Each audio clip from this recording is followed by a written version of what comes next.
திருச்சிற்றம்பலம். திருப்பெருந்திரு குரு மகா சன்னிதானங்கள் அவர்களுக்கும், சிரவை ஆதீனம் திருப்பெருந்திரு ராமானந்த குமரகுரு அடிகளார் அவர்களுக்கும், மாண்பமை திருமதி சுப்புலட்சுமி ஜெகதீசன் அவர்களுக்கும், திருமதி சுகன்யா ராசரத்தினம் அவர்களுக்கும் என் சிரம் தாழ்ந்த வணக்கங்கள்.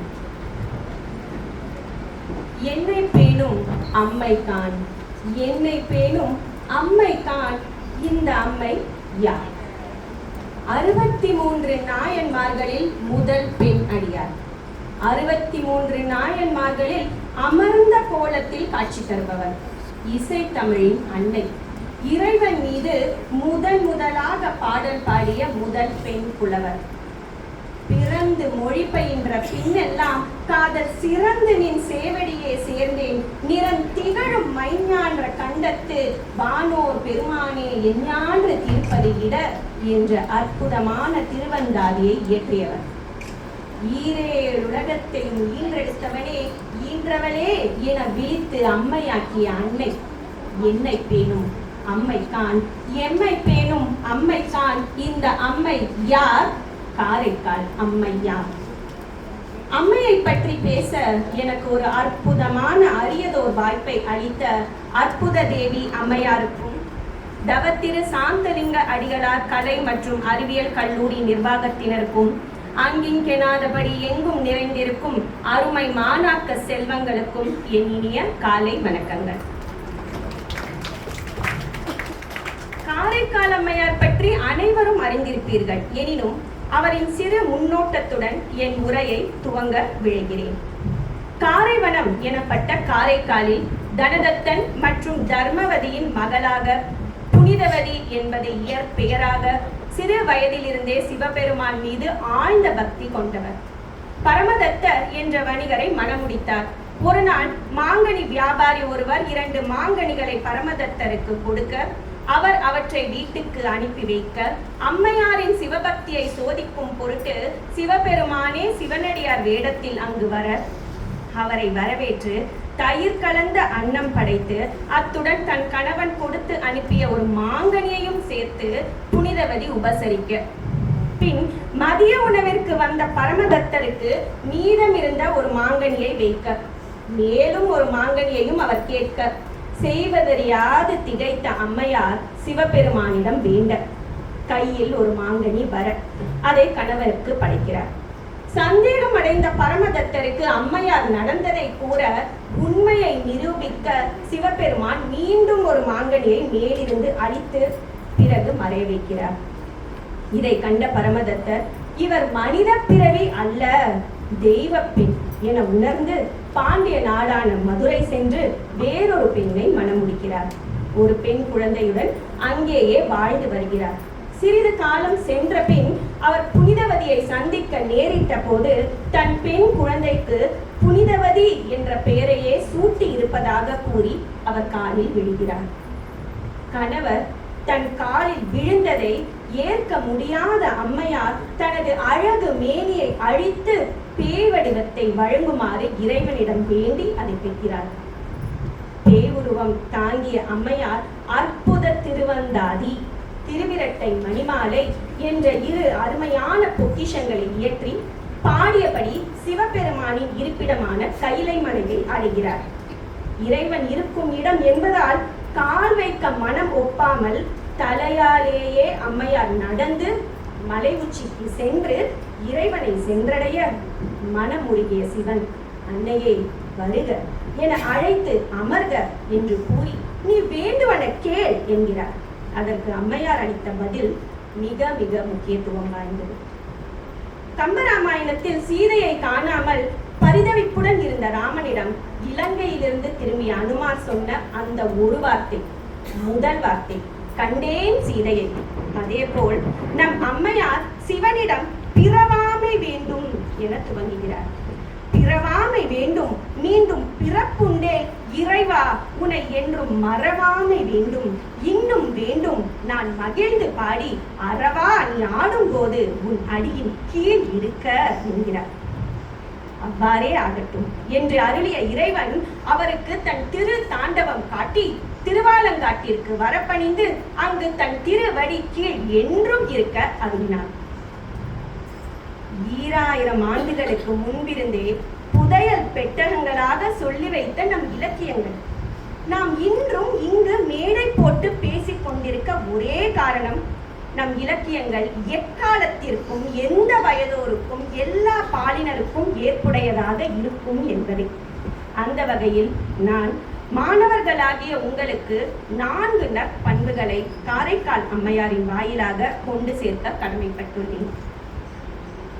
முதன்மையாக எதையும் ஆராய்ந்து அறிதல். ஆங்கிலத்தில் ஒரு பழமொழி உண்டு, don't judge a book by its cover. நம் திருவள்ளுவரின் வார்த்தைகளில் எப்பொருள் எத்தன்மைதாயினும் அப்பொருள் மெய்ப்பொருள் காண்பது அறிவு. இங்கே சடையப்ப வள்ளல் அவர்களின் ஒரு சிறிய கதையை உங்களிடம் பகிர உள்ளேன். சடையப்ப வள்ளல் வீட்டுக்கு ஒருவர் விருந்தாளியாக செல்கிறார். வள்ளல் பெரிய செல்வந்தர் என்று கேள்விப்பட்டிருக்கிறார்.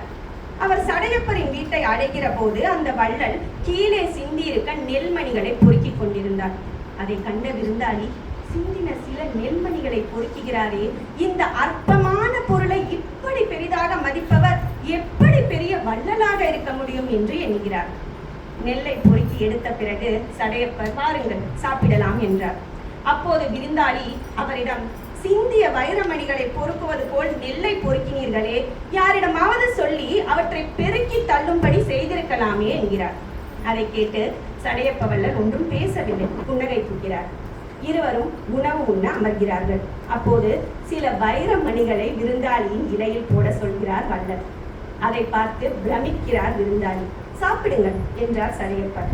இதையா என்று கேட்கிறார் விருந்தாளி. நெல்மணிகளை விட வைரமணிகள் உயர்ந்தவை என்றீர்கள் தானே, இப்போது இதை உண்ணுங்கள் என்றார் வள்ளல். விருந்தாளி திகைக்கிறார். எவ்வளவு செல்வம் இருந்தாலும் உணவுக்கு ஒப்பாகாது. அந்த உணவுப் பொருளை வீணாக்காமல் பயன்படுத்த வேண்டும். சிறிதளவு நெல் என்று நாம் ஒதுக்கிவிட்டால் அதனால் கிடைக்கும் ஒரு பிடி சோற்றை வீணாக்கினவர் ஆவோம்.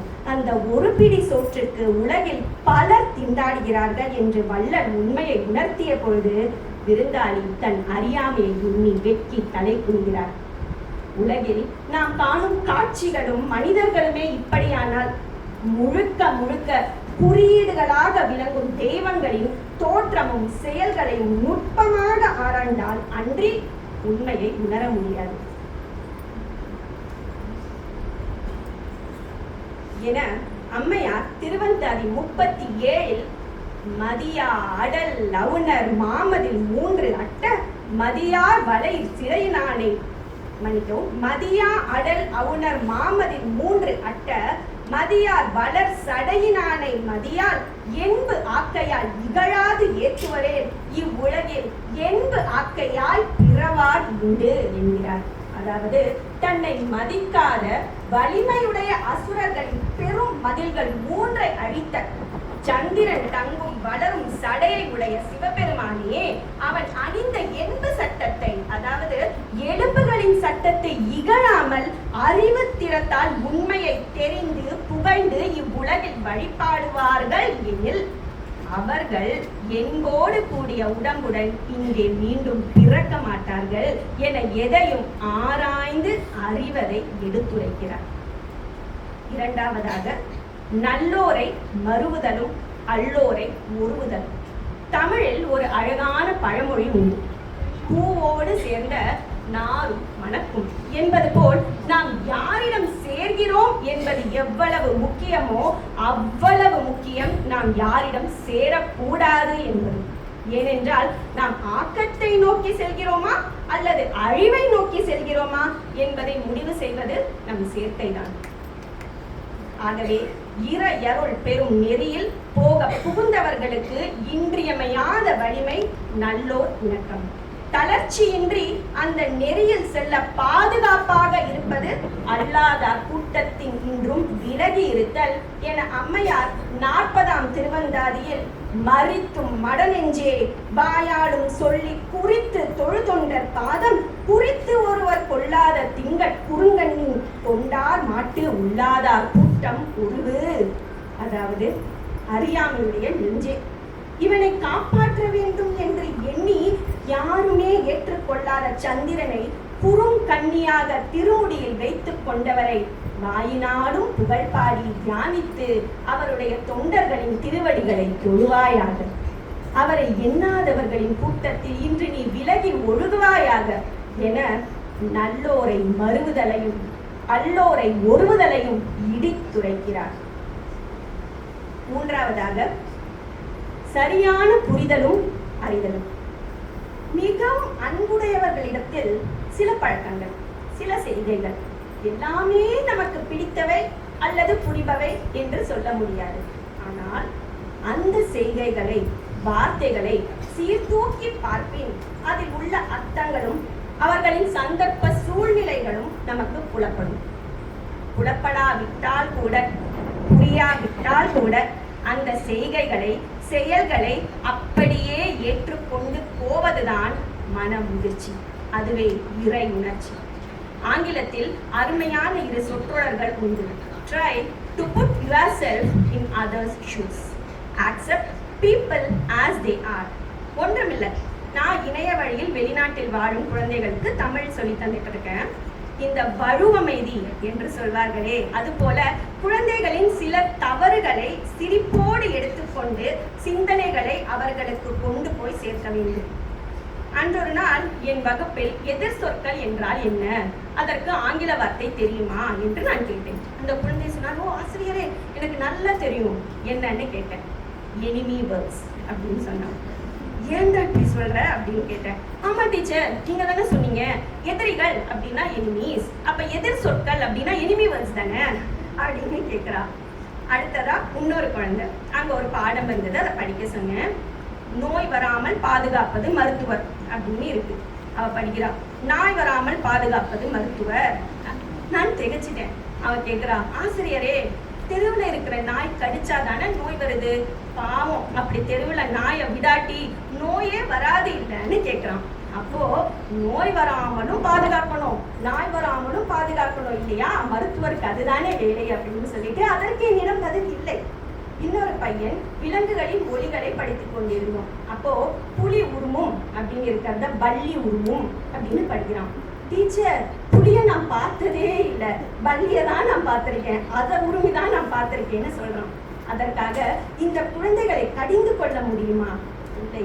சுற்றி சுற்றி ஆங்கிலம் இருக்கும் வெளிநாடுகளில் ஆர்வமாய் தாய் தமிழை கற்றுக்கொள்ளும் அந்த பிஞ்சுகளின் சிந்தைகளின் ஊடே செல்லத்தான் வேண்டும். குழந்தையும் தெய்வமும் குணத்தால் ஒன்று, குற்றங்கள் மறந்துவிடும் மனத்தால் ஒன்று இல்லையா? என் பெருமான் பிச்சை வாங்குகிறானே, இவ்வளவு பெரியவன், எல்லோருக்கும் எல்லாவற்றையும் ஈகிறவன், பிச்சை வாங்கலாமா? 43வது திருவந்தாதியில் விளக்குகிறார் அம்மையார்.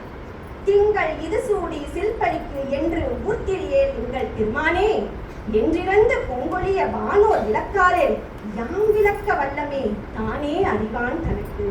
அதாவது இந்த சந்திரனை தலையிலே அணிந்து கொண்டு சிறிது பிச்சைக்காக ஊர்தோறும் திரியாதே எம்பெருமானே, கெஞ்சி கேட்டுக்கொண்டு மிக்க ஒளியை உடைய தேவர்கள் சிவபெருமான் பிச்சை எடுப்பதை விளக்காமல் இருப்பாரானால் ஒன்றுக்கும் பற்றாத யாம் விளக்கும் வன்மையை உடையோமா? தனக்கு உரியதை தானே அறிவான் எம்பெருமான். 4வது, இறுதியாக ஆனால் உறுதியாக இறைவனின் இருப்பு. ஆண்டவன் எங்கே இருக்கிறான் என்பதை விட அவன் எங்கே இல்லை என்று யோசித்து பார்க்க வேண்டும். அதனால்தான் இறைவனை கடவுள் என்று அழைக்கிறோம். அதாவது அனைத்தையும் கடந்து அனைத்தையும் உள்வாங்குதால் கடவுள் கடவுள். மிக நுண்ணியவனாகவும் இருக்கிறான், மிக பெரியவனாகவும் இருக்கிறான். நுண்ணியான் மிக பெரியான் என்கிறார் ஞானசம்பந்தர். ஆங்கிலத்தில் no god no peace, no god no peace, இந்த இடத்தில் KNOW, no god no peace, no god no peace என்பார்கள். இந்த இடத்தில் அபை பாட்டியை குறித்த ஒரு சிறிய கதையை உங்களிடம் பகிர்ந்து கொள்ளப் போகிறேன்.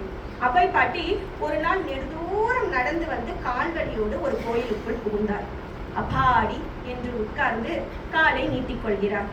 இறைவன் எழுந்து அழுது இருக்கும் சன்னதிக்கு எதிரே அந்த மூர்த்தியை நோக்கி அவர் காலை நீட்டிக் கொண்டிருக்க அதை ஒரு பையன் பார்த்து, பாட்டி பாட்டி பாட்டி, அங்கே சுவாமி இருக்கிறார் என்று அவரிடம் படபடப்பாக கூறுகிறான். பாட்டி சிரித்துக் கொண்டே, ஓ அப்படியா, தெரியாமல் நீட்டிவிட்டேன், காலை திடீரென்று மடக்க முடியாது, தயவு செய்து சுவாமி இல்லாத இடமாக பார்த்து என் காலை திருப்பிவிடு அப்பா என்கிறார். அந்த பையன் அறிவுள்ளவன். சுவாமி இல்லாத இடமா என்று அப்படியே யோசனையில் ஆழ்ந்து விடுகிறான். இந்த உண்மை அநேகமாக நம் எல்லோருக்கும் தெரியும். காற்று எங்கும் இருக்கிறது, ஆனால் கண்ணால் காண முடிவதில்லை. அதுபோல் கடவுள் எங்கும் வியாபித்து இருக்கிறார், அவனின்றி ஓர் அணுவும் அசையாது என்ற கூற்றுக்கு ஏற்ப பிரானுடைய பேரருளை வேண்டி நிற்பவர்கள் புறநோக்கை விட்டு அகநோக்கை மேற்கொள்ள வேண்டும் என்பதை அம்மையார் அற்புத திருவந்தாதி 45 நமக்கு உபதேசம் செய்கிறார். பிரான் அவனை நோக்கும் பெருநெறியே பேணி பிரான் அவன் தன் பேரருளை வேண்டி பிரான் அவனை எங்குற்றான் என்பீர்கள் என் போல்வார் சிந்தையிலும் எங்குற்றான் காண்பார்க்கு எது. அதாவது பரப உபகாரி ஆகிய ஆண்டவனை நோக்கி ஒழுகும் பெருநெறியை கடைபிடித்து பிரானுடைய பேரொருளை பெறுவதை லட்சியமாக விரும்பி சிவபிரான் அவன் எங்கே இருக்கிறான் என்று கேட்கிறீர்கள். அவன் இங்கே என் போல்வர் உள்ளத்திலும் இருக்கிறான். ஆர்வத்தோடு உள்ளே காண்பவருக்கு அவனுடைய காட்சி எளிதாக அமையும் என அருமையாக முடிக்கிறார். ஆக 1 எதையும் ஆராய்ந்து அறிதல், 2 நல்லோரை மறுவுதலும் அல்லோரை உருவுதலும், 3 சரியான அறிதலும் புரிதலும், 4 இறைவனின் இருப்பு என இந்த 4 நல் முத்துகளை சரியாக உள்வாங்கி நடந்தோமானால் வாழ்வில் வரும் இன்னல்களையும் இடர்களையும் கூட இனிதே சமாளிக்கலாம் என கூறி,